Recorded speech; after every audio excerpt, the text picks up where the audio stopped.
টিকার টাকাও রেখে যায় নাই, টিকাটাও রেখে যায় নাই। একটা সরকার তাকে এই টিকাটা যেহেতু বিদেশ থেকে আনতে হয়, আমদানি করতে গেলেও তো তার একটু সময় লাগে। সেই বিষয়টাও আমরা ট্রাফিক পুলিশকে বলেছি যেন নির্বিঘ্নে জনগণ এখানে আসতে পারে এবং কেউ যেন ইনসিকিউর ফিল না করে। সো আপনাদের মাধ্যমে সকল এই ধামরাইবাসীকে আমরা বলতে চাই, ঢাকা জেলা পুলিশ আপনাদের পাশে আছে। আপনারা কোনো নিরাপত্তাহীনতায় ভুগবেন না, আপনারা আপনাদের উৎসব সবাইকে নিয়ে পালন করবেন। Thank you. আর এটা কমিউনিটি পুলিশিং নতুন কোনো কনসেপ্ট নয়, আমার বিশ্বাস এখানে আগেও কমিউনিটি পুলিশিংয়ের কমিটি ছিল, কাজ করেছে। আর আমাদের যে কমিউনিটি পুলিশিংয়ের নীতিমালা আছে এটা আপনাদের কাছেও দিয়ে দিব আমরা। কমিউনিটি পুলিশিংয়ের বেসিক্যালি কাজ হচ্ছে পুলিশ এবং জনগণ যৌথভাবে কাজ করবে আইন শৃঙ্খলা পরিস্থিতি সুন্দর রাখতে এবং অপরাধ দমনের ক্ষেত্রে। এখানে আলাদাভাবে যে কোনো আপনার পুলিশ জনগণকে যে অ্যারেস্ট ক্ষমতা বা সার্চিং ক্ষমতা এ ধরনের কিছু বিষয় না, বিষয়টা শুধু আপনারা তথ্য দিয়ে আমাদেরকে সহযোগিতা করবে, আমাদের সাথে পাশে থেকে। তো আজকে যারা কমিটিতে আছেন তারা আমাদের পুলিশের জন্য লাইক আপনাদের এলাকায় সবাইকে চিনেন। ধরেন একটা ইউনিয়নে যে কমিউনিটি পুলিশে আছে ওই নিয়ে লোক, সে সবাইকে জানে, সে জানে ওখানে কোথায় অপরাধ হতে পারে বা কারা অপরাধের সাথে জড়িত।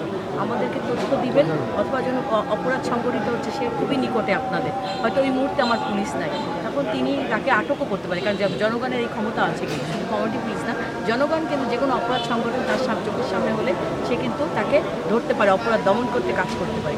আমাদেরকে তথ্য দিলে আমি সেখানে চলে যাবো, অথবা তারা নিয়েও ঠিক করে আমাদের কাছে দিতে পারে। এই কারণে কমিউনিটি পুলিশটা কাজ করে এভাবেই। আরও কিছু বিষয় আছে, ইন ডিটেলস আপনাদেরকে আমরা কমিউনিটি পুলিশ নির্দেশনাটা দিয়েছি। ধামরাই থানা শুধু একা না, সারা বাংলাদেশের অবকাঠামোগত যে সমস্যা, অর্থনৈতিক সমস্যা, এগুলো আমরা সবাই কম বেশি জানি।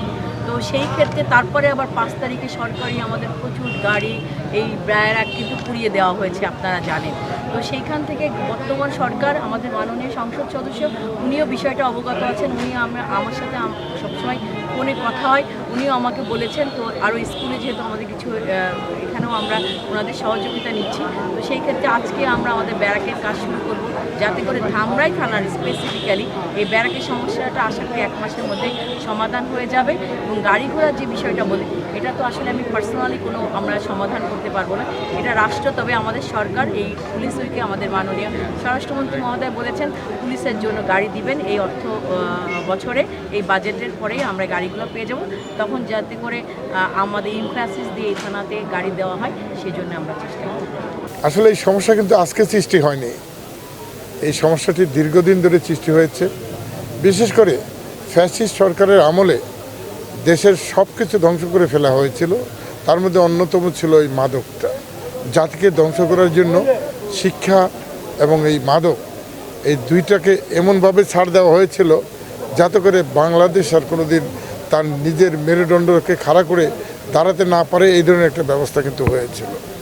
সেখান থেকে উত্তরণের জন্যই আপনারা দেখেছেন আমাদের প্রিয় নেতা যখন লন্ডনে ছিলেন তখন কিন্তু উনি প্রথম আমাদেরকে নির্দেশ দিতেন এবং কথা ছিল দেশ মেরামত করতে হবে, আগে দেশ মেরামতের কাজটাই আগে নিতে হবে। আমাদের প্রিয় নেতা সেই দেশ মেরামতের কাজ শুরু করেছেন, যারই ধারাবাহিকতায় আমরা মনে করেছি, আমাদের দল মনে করেছে, আমাদের সরকার মনে করেছেন যে আপনারা দেখেন শিক্ষা খাতে এই বাজেটে ইতিহাসের সবচেয়ে বেশি বরাদ্দ দেওয়া হয়েছে, যেটা কোনো দিন দেওয়া হয়নি। আপনি স্বাস্থ্য খাতের কথা চিন্তা করেন, আপনি প্রতিরক্ষা চিন্তা করেন, আপনি অত্যন্ত গুরুত্বপূর্ণ যে কাজগুলো সেগুলো খেয়াল করেন। এবং স্বচ্ছতা ফিরিয়ে আনার জন্য আপনি দেখেছেন ইতিমধ্যেই হতদরিদ্রদের, যারা কৃষক পরিবারের হতদরিদ্র মানুষ, তাদের মধ্যে কিন্তু ফ্যামিলি কার্ড চালু হয়েছে। 28 লক্ষ কোটি টাকার উপরে শুধু পাচার হয়ে গেছে। যে দেশটাকে দেনায় জর্জরিত করে রেখে গেছে 30 লক্ষ কোটি টাকার উপরে আমাদের কাছে বিভিন্ন সংস্থা, বিভিন্ন দেশ পাবে। এবং এটাও আপনারা দেখেছেন একটি টিকা, অর্থাৎ হামের একটা টিকার টাকাও রেখে যায় নাই, টিকাটাও রেখে যায় নাই। একটা সরকার তাকে এই টিকাটা যেহেতু বিদেশ থেকে আনতে হয়, আমদানি করতে গেলেও তো তার একটু সময় লাগে। সেখানে দেখেন কী অবস্থায় আমাদেরকে ফেলে রেখেছে।